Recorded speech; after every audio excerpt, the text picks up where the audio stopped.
Hello and welcome back to the Not Old Firm YouTube channel. My name is Ben Banks. This episode of Euro 2020 Files coming with former Scotland international Kenny Miller, a man who needs no introduction if you are a fan of Scottish football. Hope you do enjoy it, and remember to like this video, subscribe to the channel as always if you haven't already. Plenty of different people spoke to in this. We've had John McGinn's former youth coach, we've had Stuart Regan, the former SFA chief executive, the players who have played at major tournaments, players who have been with the national team recently. Our most recent video was with Stephen Whittaker of Dunfermline. Just now he's a first team coach with Peter Grant at the Pars, but was also a Scotland international during his playing career, which has just finished following his retirement, following his spell at Dunfermline as a player. So do check that out once you finish this one. This one with Kenny Miller, 69 caps with the international team, goals against England, nearly misses. He's been through all the heartache. He's been an ever-present in the Scotland squad during his playing career. A great international career, albeit it missed the cherry on the cake, which is that major tournament, which is glad to see finally happen for the nation. Speaks to us about his time in Australia, the current national team squad, some of the players in it, most notably Billy Gilmour, who, while Kenny was at Rangers, Billy was just breaking into the academy there, and some of the tales he tells of Billy are really good insight into the Chelsea midfielder, and a couple other different bits and bobs. We can get away with it. We'll just use the photos of Kenny and his Dundee and Partick Thistle kits for this video. But no, we hope you do enjoy. Do remember to like this video and subscribe to the channel. And until next time, take it easy.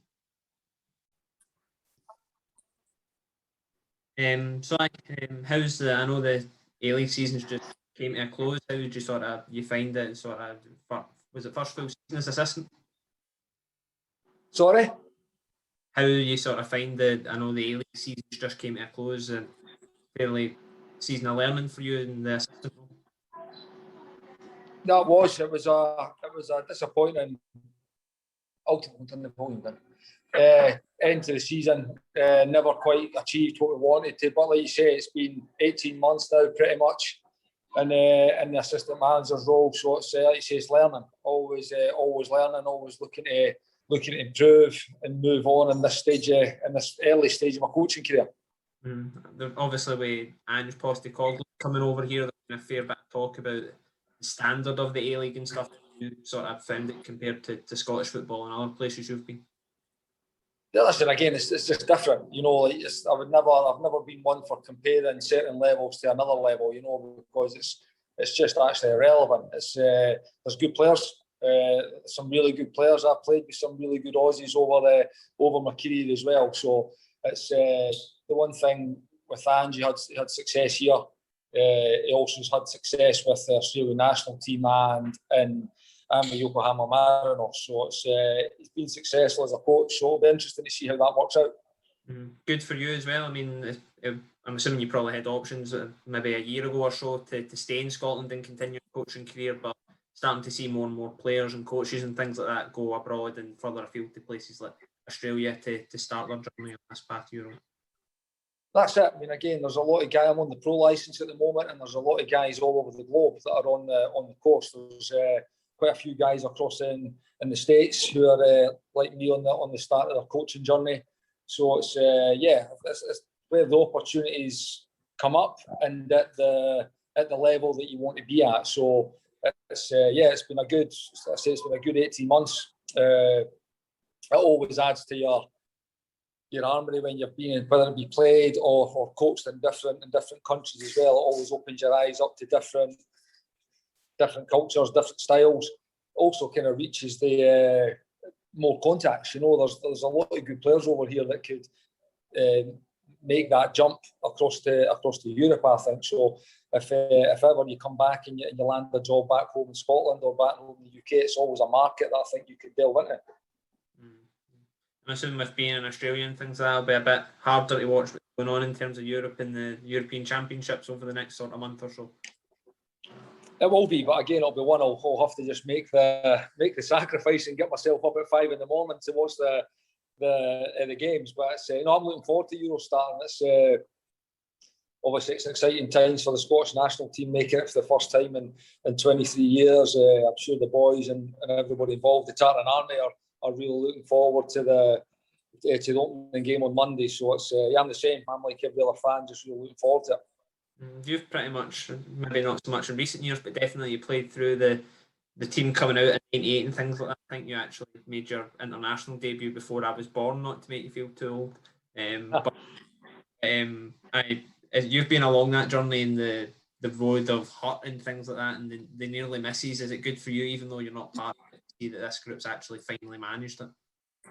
Listen, obviously delighted for everybody involved, delighted for the Tartan Army. It's been a long, long wait for them. Obviously, they've travelled the globe to support the team in the last 23 years, and they'll continue to do so. So this is, I'm sure they're looking forward to it as much as what the players are and the staff of the team. So yeah, listen, it was a tough kind of 13, 14 years when you're fighting so hard and you're becoming so close on a few occasions that you just fall down at that final hurdle. So, but it's, listen, it was always going to come to an end. I think obviously the Nations League is another pathway to make the major finals. Unfortunately, that was introduced 10 years earlier. It would have gave us a better opportunity to make the major finals. But yeah, listen, delighted for the team in the country that eventually broke that duck.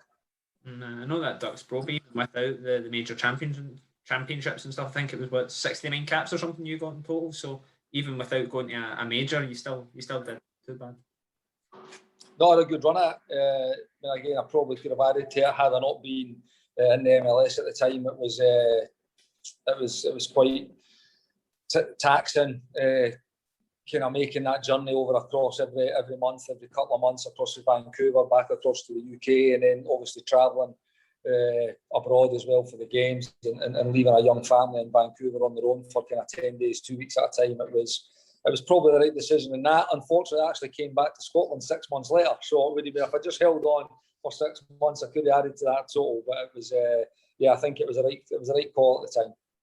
You've played sort of in all eras of the Scotland national team. I think when you first started, it was coming to the end, and then obviously through Bertie Vogts, Strachan, Levine, McLeish.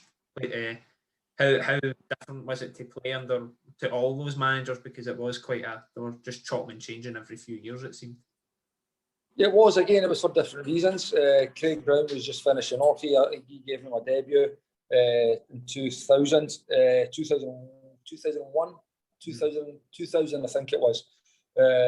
He was like, that was one of his last games, actually. And like you say, Bertie took over, and we had a bit of a bad time under Bertie, albeit Bertie, a really, really good manager. He just never quite got the response for the group at that moment. Then Walter Smith took over, and again got an immediate response for the team without obviously making the final. I think he came in mid-campaign, and then we started off the start of that campaign with Italy, France and Ukraine, the one that we went so close, took it to the last game, and then Walter left under different circumstances. He had the chance to go back to Rangers, and obviously being that club, and he left and went back to Rangers, and Alex McLeish took over and finished off that campaign, and had, again, without making it, there was some real highs over that time. So after that you had Ron Strachan, you had Craig Levine, you had George Burley, all managed the team as well. So it was an interesting kind of journey over that 13, 14 years, where I think even if you include caretakers, but I think Billy Stark took over a game in Luxembourg. Tommy Burns had a game against Sweden, I think, at Easter Road. So I think on total it was 8 or 9 kind of managers and caretakers over that period. So like you say, a lot left, different circumstances left under. But listen, I would never change it. Apart from making a major finals, it was an amazing time. Like, proud every time you pull that jersey on, and it's the pinnacle of any player's career, kind of representing their country. I think last one was 2013. I mean, that's almost 8 years ago. It doesn't seem that long ago for me. It must be for you. Flies in, absolutely flies in. The last one was England at Wembley. Obviously a game we'll see again in the next kind of 9-10 days or so. So it'll be a big event. Hopefully we got off to a really good start on Monday, and go into that game with a bit of confidence and a win under our belt would be good. So yeah, it's 8 years, a long time, but like you say, it doesn't seem that long. I can still remember it clearly. Obviously getting a goal, it was a disappointing result. We probably should have deserved at least a draw for the game on the night, but yeah, it was quite a big occasion that night, to be fair. I think it was the first time we had played England in 20 years or so. So it was an interesting game. It would have been better to bow out had it been a win or a positive result. But yeah, it's fluent, absolutely fluent. Don't know if it's typical Scotland or not. Obviously, that was the last time you played at Wembley. Return to a major tournament, and it's been delayed a year, and we're playing at Hampden. Some foreign country, and it's going to be nice sunshine, sun-split trees and things like that. But instead, we're going to be 15 degrees in Mount Florida. But I suppose it's nice how all these things work out. It is. I think the fact that you're getting that first game at home is quite a wee bit of a coincidence. It's maybe meant to be that it's an opportunity to come home and play in your first major finals at home in front of your own fans. If fans are allowed in, I don't know what the situation with that back home is, but maybe some fans allowed in. But what better way to end that drought if you had a full house at Hampden for your first game in a major finals in the last 23 years. So it would be nice to see. I think it would definitely give us an advantage and a real opportunity to get that win on the board, and a game I'm sure both teams are looking at as an opportunity to get the tournament started really well. I think it's, how many is it? 12,000, I think it is, inside Hampden on Monday, which obviously it's nowhere near full, albeit busier than some Scottish Cup semi-finals in recent years. But it'll make a difference because you've played with crowds, I think, in the A-League sort of over the last maybe 12 months or so. I don't think you realise how much difference it makes until you're in a stadium with fans again. No, you don't actually. It's watching the games is not even the same as a fan and a spectator watching on the TV, and there's no fans there. It's just not the same. So to play in that environment, you miss that. You get an energy. A crowd in any game, whether it be 2,000, 20,000, 50,000, bring an energy to a game, and that's something that you say, we've seen in the A-League here, that crowds are varied in numbers. I don't know, maybe 1,000 up to, I think we had 20,000 at the Derby against Sydney at home a few months back, and just having the fans there, they bring an energy. You get a response. Fans can, I know they get the tag the 12th man, and I think that like the Tartan Army behind the team on Monday will definitely have that type of feel. And I think even the players, the fact that they have not had it for probably what's that been over a year without any real fans in the stadium, I think they'll see the benefits and the difference that having fans, particularly fans that are backing you, makes such a huge difference. I've been speaking to a few people over the course of last week. I know a few of them that played, like Andy Webster, Christoph Berra, guys like that.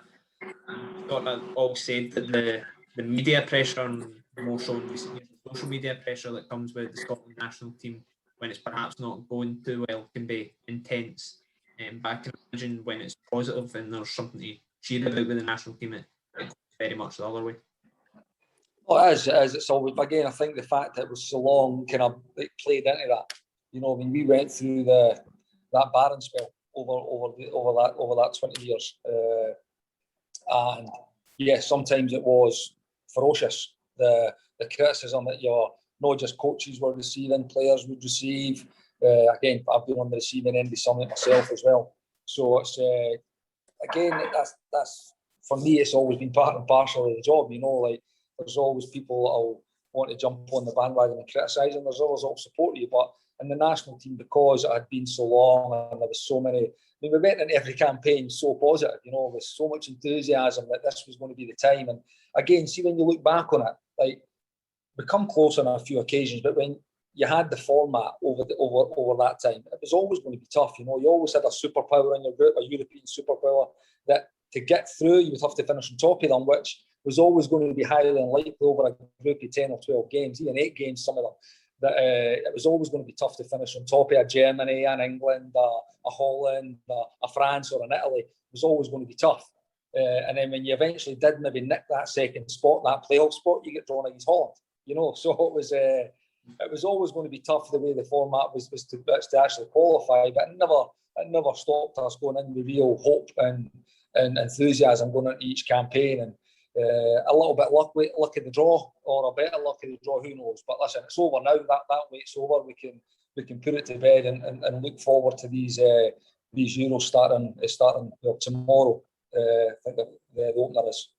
Looking at the current squad then, I think looking at past squads, perhaps for maybe 10 years ago, some players that got in squads that wouldn't get near this squad. Now you can almost predict the starting 11s in the 23, 24, whatever it is, before it comes out, which is not been able to be said about the national team in recent years. No, there's a good strength there. I think in the last few games before qualification, it looked like Steve had a clear idea in his mind how he wanted to play. That's kind of stood us in good stead. I think the two friends that have played of late have against Luxembourg and Holland. I think we've played the same way. I think two strikers up front, two strikers that have had good seasons and in good form. I think that can complement each other. That maybe also plays its part in picking that team. I think the two of them could be a handful. We've always had over the last few years. I mean, I've been one of the biggest fans of the squad. I think the squad has probably underachieved over the last few years, So now we've eventually made it. I think we've got a really, really strong midfield. We always have. Like the midfield area is it's super strong. I wouldn't like to be Steve to pick the best three guys to play in it. There's real good options in there that are playing at good levels at the football club. So it's a good problem to have, right enough, having those choices. And there has to be some sacrifices made as well. Like if you're playing two up front and you're playing in that kind of system, if you're playing a 3-5-2, for instance, like you're probably having to sacrifice guys like a Ryan Fraser or a James Forrest who can play on the wings and who have been really, really good players for the national team over the last 3 or 4 years as well. So yeah, well, listen, we're looking strong. I think at the back as well now, which has been a problem area and similar to the front line. We've maybe not quite had a settled or clear options. I think we are now look pretty strong. Some good players that are playing again. Good. We look at Andy Robertson, our captain, over the last 4 or 5 years has been an incredible player, an incredible top Premier League performer. You've got Kieran Tierney now who's made the move for Celtic to Arsenal, playing at the highest level, one of the biggest clubs in the country as well. So we've got guys that are really, really good level. Scott McTominay obviously in midfield representing Man United. We've got big players that are playing at big levels and they're getting experience of big games. Like the Rangers players, Celtic players, they've had big European experiences over the last kind of 5 or 6 years as well. So playing at big games, that gives you the experience of going into this tournament. You'll be able to draw on these experiences. So yes, and I think the squad's in a good place. They're in a good place going into it. This again, I'll touch on it again. I think the first game will be a game not just for us, but for the Czech Republic as well. They'll be looking at it as a real opportunity to get the tournament started in a positive light and a positive result. So hopefully with the fans behind us in the home venue, it gives us that little bit of an advantage and the lads will respond and put on a performance. We obviously had a teenager going to the Euros. I think he's 20 today. But obviously Billy Gilmour's the one that I think everybody's talking about. I know you've worked with him at close quarters.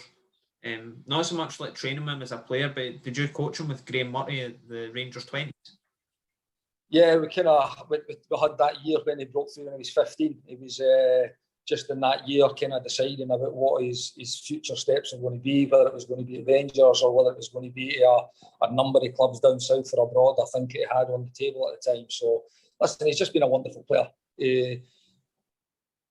His abilities you can see, like we see him how he stepped into that Chelsea team, and yeah, he gets his appearances are pretty sporadic. He's always part of the squad, so even to be part of that squad speaks volumes for the progress it has made over the last 4 years. But the fact that when he steps in, he actually steps in and sometimes steals the show. He's done that in a few games, a few big games against big teams in the league. That his performances have been absolutely excellent. I think he got a few man of the matches in the games that he played. So it shows the level that he's at, that he's not getting those regular minutes at that first team level. But when he steps in, he does not look out of place. And if anything, he has stood out in some of the games that he's played. So it was great to see him get involved because, like I said, his abilities are there for all to see. But his attitude, his work ethic, his eagerness to learn is always been there. When he strives to be the best, that's it. He's got that determination and that hunger to be the best. And again, that's something that outside his abilities that struck me for the first moment I set eyes on him and then spoke with him and trained with him. He just wants to be the best, and he's willing to make these sacrifices to be the best. We've got a guy that we work with that sort of covered the Rangers youth teams and Colts over a number of years, and I think he always bangs on about how he started watching Billy Gilmour when he was 14, playing for Rangers under-15s and different things like that, and always spoke about such and such watched him here, and people have flew over from abroad to watch him and things like that. I mean, was he always, even from as early as that, destined to go further? I know Rangers obviously a massive club, but was he always destined for the Premier League even at that young age? I think he would have went there, no matter what route he chose, he would have found his way there. He's just... I remember watching it, so we had heard, obviously, when you're in a club, you hear about all the young talent that's coming through, particularly when you're working, you're getting to the end of your career as well, you're always looking at coaching and you're kind of taking an interest in what's going on at the club and things. So you always heard that there was this kid, Billy Gilmour, in the academy that had held out high hopes for. And I remember one day we went and they were playing on the Astro. We were in for pre-match and they were playing on the Astro. And, you know, he's one of these guys, I never really seen him play before. Never knew what he looked like, never really knew what position he played. But looking at the game, you could pick him out. No, you could pick him out by how he went about his business. You could pick him out by the way he moved, the way he demanded the ball. When he got on the ball, again, his qualities were there for all to see. So it just stands out, you know. And that's I remember taking someone to watch him, actually. Someone came up from down south to watch him, and he was playing for the Scotland under-15s at the Orion. And we walked in and they were warming up again. And again, as much as I knew him at this point, and I knew who he was, and I knew the abilities that he had, I was watching the warm-up, and you could just see, you know, it was just a player that was playing at a high level. He was playing at a higher level. He just stood out. The way he moved, like I say, the way he demanded the ball, when he received the ball, he's in the game when you watch him, the way he passed, the pass is always correct. His decision making, which is something for a young player that really, really stood out for me as well, was his decision making. 99 times out of 100, the best players make the right decisions, and he done that. Whether it was what pass to play, they are trying to penetrate, they are trying to keep the ball, they are the way he passed, everything about it was right, you know. So that stood him out. That set him apart. Coupled with his work ethic, coupled with his desire to learn, he's a humble boy, you know. He's a humble boy, always willing to learn. I still speak to him now, and he's so polite and like, oh, thanks for that. I'll give him a message. It's just won the Champions League, you know. And I'm messaging and say, listen, mate, brilliant wee man. It's great to see. Like, I text him to say, listen, 4 years ago you were actually like playing on the Astro at Murray Park 5 years ago, and you know, and it's like fast forward 4 or 5 years, he's lifting the Champions League, you know, but he's still such a humble boy. So, oh, thanks for that, and blah blah blah. You know, just a great kid, and it's no doubts he was going to succeed. Absolutely no doubts he was going to succeed. So it's, but again, it's a credit to himself, you know, because he'll not stop. He'll not strive until he's a regular in that team. You know, he'll not stop, and if it's not going to be there, he'll end up playing somewhere else, because he's a top player. Always going to make it to the top level. It's good to see him. It's good to see him in that squad, because I know there was a wee bit of debate surrounding would he make it, would he not make it, but what it does is it just adds to these this midfield options that we've got as a country at the moment. Again, you put him alongside John McGinn's and Callum McGregor's and McTominay's, Stuart Armstrong's and these types of guys. I mean, I think obviously Ryan Jack's missing out, but again, we've got a lot of players that can fill these three slots in midfield at the moment. It's a good problem to have. Yeah, I without wanting to talk too much about myself, I was at Aberdeen for a wee bit. I'm sort of similar age group with Billy. We were there. You always hear about the guys at other teams. So like at Celtic, it was Karamoko Dembele. He'd moved up a couple of levels. Dean Campbell was the other one at Aberdeen up in the North region, stuff that was getting talked about. Then at Rangers, there was a couple of guys, and obviously Billy was always the one that he was always talked up the most, even from sort of when I was still going into high school and things like that. I think it's a testament to him, because I think he's had this sort of pressure and stuff from down south like pretty much half his life, really, and managed to handle it really well. You can even see like in the Champions League photos and things. He's got his brother on the stuff with the Champions League trophy and that. He just seems like quite a grounded boy who's obviously, it's a credit to like his parents and stuff as well, because he looks really, really grounded and knows what he wants. No, it does, and that's another thing that you see in a lot of top players, that they've got that humility. They've got again, you have to have talent. you do, but it needs to be coupled with a drive to go and succeed, because once you get to where even he's got to now, it's what an achievement to get there. But I know him; he's not going to stop. He's not going to stop. He'll want to be the best player in that team, and when he's in the best player in that team, he'll want to be the best player in the league. He'll be going away to the Euros, and let me tell you this: he'll not be going to make up the numbers. He'll be going there and he'll be working hard every day in training. He'll be trying to impress the coaches and the management to get that starting slot. He'll go there and he'll be wanting to play. The same as everybody, same as everybody got. But as a young kid who's just making it, who's just made it into the squad, I've no doubt at some point, whether it be in this Euros or whether it be in the next campaign, he's going to be a regular for our national team. There's no doubt about it. I'm not saying anything that what another hundreds of thousands of fans that are watching Scotland are going to be saying, but this has been in the making. It's been in the making. It's probably the fact that he's only just got the call up now. It might be a little bit late in some people's eyes, but listen, he's got his call up now. He's in the squad. He deserves to be in the squad, and that's it. He just adds to a really talented pool of midfielders that we've got at the moment. As a whole, then, how do you think you can do at the Euros? I think it's probably a bit easier than other Euros. I think I think it's 3 points pretty much gets you through the last game. I think there's potential to get Spain in the next round, but there's also potential to get like a Netherlands side you've already drawn with, Turkey and Denmark in the quarters. So I know some people can go all the way, but I mean, how far do you think we can go? It sounds like you've mapped our way all the way to the final. So I've been looking at I've been analysing all the different ways. Weirdly enough, I don't think you want to finish top of the group, because you get the group of death with Portugal and Germany and France and so third. Listen, we've got to we don't get carried away. I think we've got a real opportunity to progress. And always remember when I first started all the way back, it's when Bertie Vogts was the manager and Tommy Burns was his assistant.